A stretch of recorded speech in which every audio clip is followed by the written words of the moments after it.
ॐ श्री परमात्मने नमः।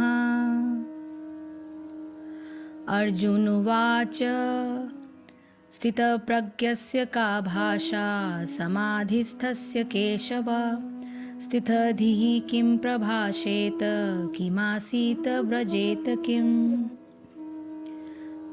श्लोक संख्या 54, अध्याय 2 सांख्य योग। इसमें अर्जुन बोल रहे हैं कि स्थित प्रज्ञस्य अर्थात कृष्णा भावनामृत में स्थिर हुए व्यक्ति को स्थित प्रज्ञ की परिभाषा दी गई है।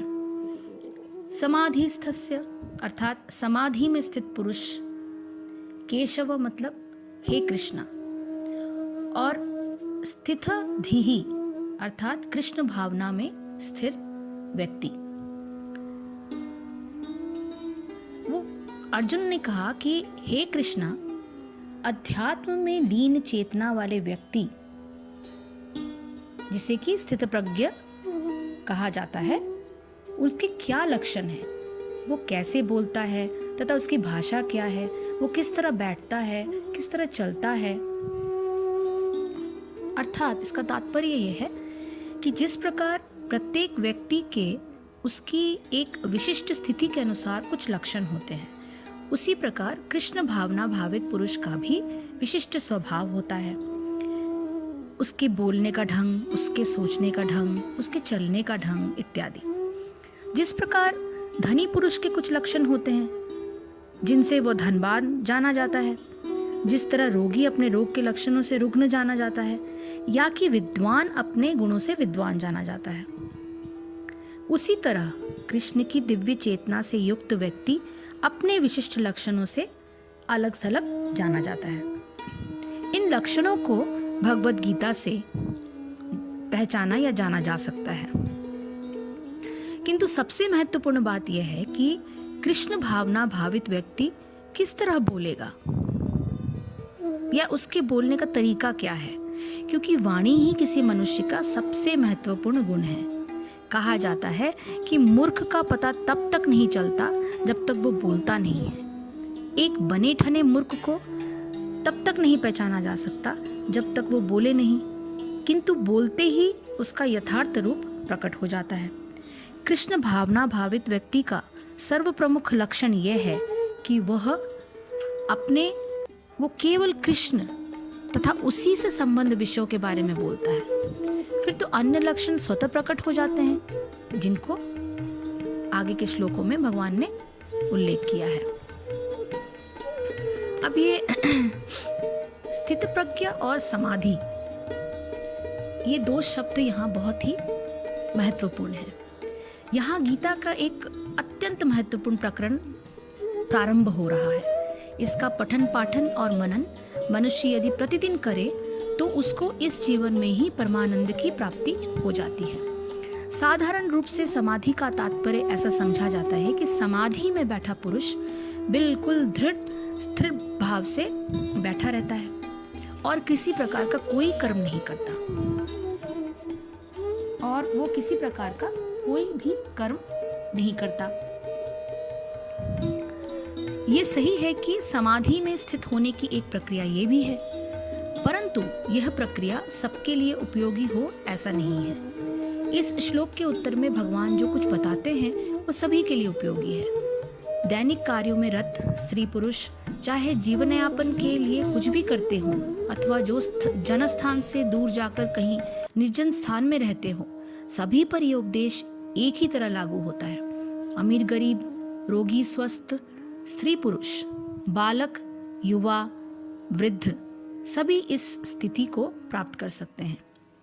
सुनने में ये बात काफी विस्मयकारी लगती है कि चाहे एक मनुष्य दुकान में बैठा हुआ या कार्यालय में काम करता हुआ, लोगों से यथा योग्य व्यवहार करता हुआ हो, अथवा कोई स्त्री गृह कार्य में लगी हुई हो, बच्चों का लालन पालन करती हो, इन सबका समाधि में स्थित होना संभव है क्या? ये मन में ये विचार आता है कि ये संभव है क्या? अलग अलग दिशाओं में रहने वाले लोग, अलग अलग कार्य में कार्यरत रहने वाले लोग, क्या ये सभी समाधिस्थ हो सकते हैं?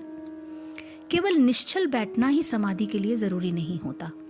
अर्जुन यह प्रश्न पूछते हैं कि समाधि में स्थिर होने पर और परमात्मा को प्राप्त होने पर जब बुद्धि स्थिर हो जाती है तो ऐसे पुरुष के क्या लक्षण हैं? वो कैसे बोलता है, कैसे बैठता है, किस प्रकार उसकी जो आदतें हैं वो सामने आती हैं, और उस व्यक्ति के वाणी द्वारा व्यक्त ध्वनि से नहीं बल्कि ये मन के कैसे भाव हैं, उसके वचन, उसकी भावना क्या है। जिस समय वो सांसारिक क्रिया करता होता है तब उसका आचरण कैसा होता है, और जब वो क्रिया रहित और व्यवहार रहित होकर विश्राम करता है तब उसके मन की कैसी अवस्था होती है। अब अर्जुन के पहले प्रश्न अर्थात स्थित प्रज्ञ के क्या लक्षण हैं, ये बताते हुए भगवान कहते हैं। श्री भगवान उवाच प्रजहाति यदा कामान सर्वान् पार्थ मनोगतान् आत्मन्येवात्मना तुष्टः स्थितप्रज्ञस्तदोच्यते।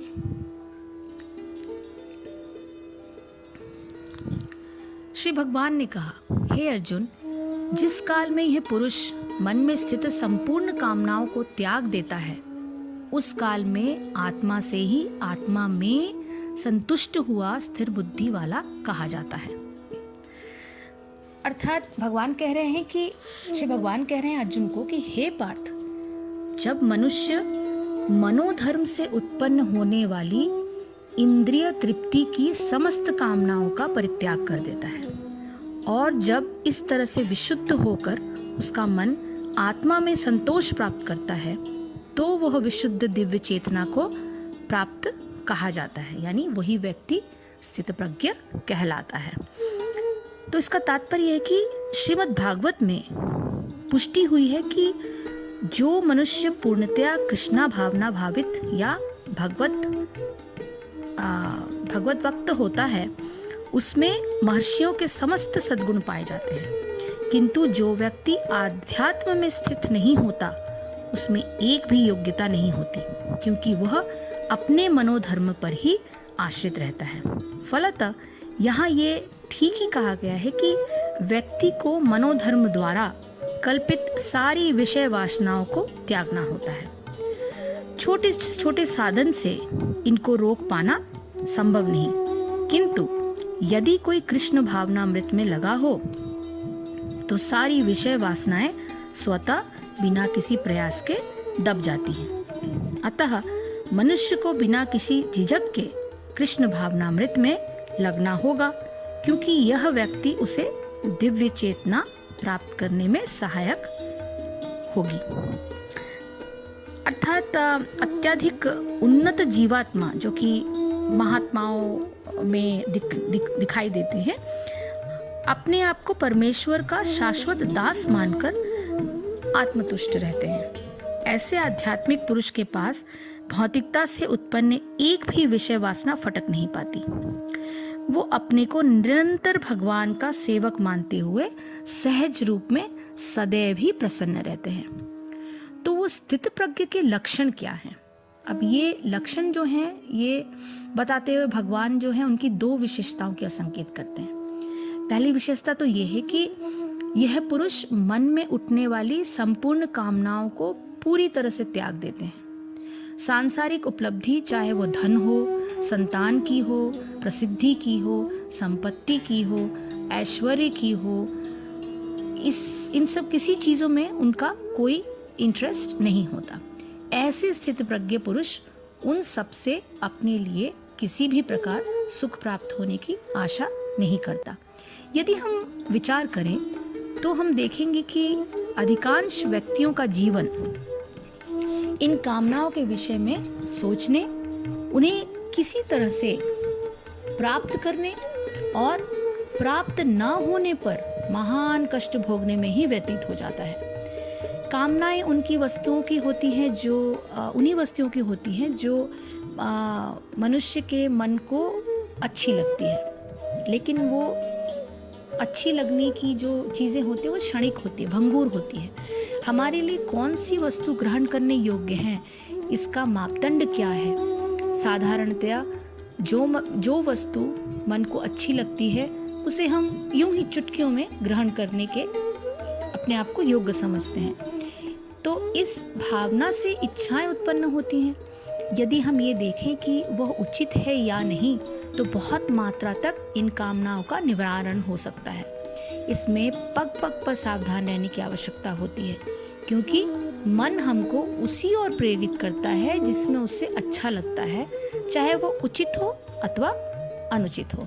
तो पहली बात तो भगवान ये कहते हैं कि मन द्वारा अच्छे अथवा बुरे लगने के महत्व को छोड़कर उचित अनुचित और कर्तव्य अकर्तव्य का बोध निरंतर करते रहना चाहिए।